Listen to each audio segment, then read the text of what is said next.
हरि ओम नमो भगवते वासुदेवाय। श्री ओम नमो भगवते वासुदेवाय। 17वां अध्याय गंगा जी का विवरण और भगवान शंकर द्वारा संकर्षण देव की स्तुति। श्री सुखदेव जी ने कहा, राजन, जब राजा बलि की यज्ञशाला में भगवान विष्णु ने 52 अवतार लेकर राजा बलि से 3 पग भूमि मांगी और राजा बलि ने वह 3 पग भूमि दान में देने का संकल्प किया, तो भगवान विष्णु ने विराट रूप धरकर भूमि को नापना प्रारंभ किया। उन्होंने पहले ही पग में त्रिलोकी को नाप लिया। उस समय अपना पैर उठाते समय उनके पैर के अंगूठे के नाखून से बराबर का ऊपरी आवरण फट गया। उससे एक लाल धारा नीचे ध्रुवलोक की ओर गिरने लगी। भक्त ध्रुव ने भगवान विष्णु के चरणोदक के रूप में इसे अपने शीश पर धारण किया।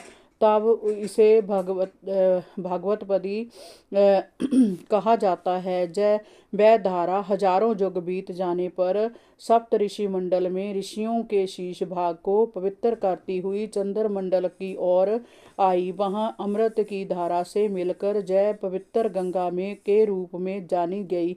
वहां से वह जय भूमंडल की ओर गिरी और मेरु शिखर पर ब्रह्मपुरी में गिरने लगी। ब्रह्मा जी ने इसे अपने कमंडल में ले लिया। बाद में राजा भगीरथ की प्रार्थना पर ब्रह्मा जी ने गंगा जी को मुक्त कर दिया। उसके तेज प्रवाह को भगवान शंकर ने अपनी जटाओं में कैलाश पर्वत पर रोका, जहां पर जब भगवान ने उसे प्राणियों के उद्धार के लिए धरती पर छोड़ा तो इससे सीता, अलंक, नंदा, चक्षु और भद्रा नाम की 4 धाराएं हो गई। वह अलग अलग दिशाओं में बहने लगी। इनमें अलकनंदा भारत भूमि के हृदय स्थल को अपलावित करती हुई नद नदियों के अधीश्वर समुद्र में जा मिली। इसी को भगीरथी, गंगा आदि नामों से पुकारा जाता है। इनमें सीता गंध मादन के शिखर पर से होती हुई पूर्व दिशा के खारे समुद्र में गिरती है। चक्षु माल्यवान पर्वत के शिखर पर होती हुई पश्चिमी समुद्र के खारे जल में गिरती है। भद्रा मेरु पर्वत के शिखर से उत्तर की ओर बहकर श्रृंगवान पर्वत शिखर से होती हुई उत्तरी समुद्र में गिरती है।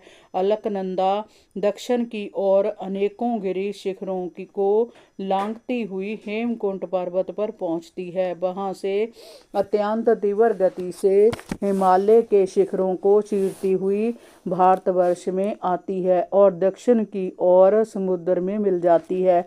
राजन, इस गंगा के निर्मल और पावन जल से स्नान करने से अश्वमेध और राजसूय आदि यज्ञों का फल मिलता है। जय संपूर्ण पापों का हरण करने वाली है। भारतवर्ष को कर्म भूमि माना जाता है।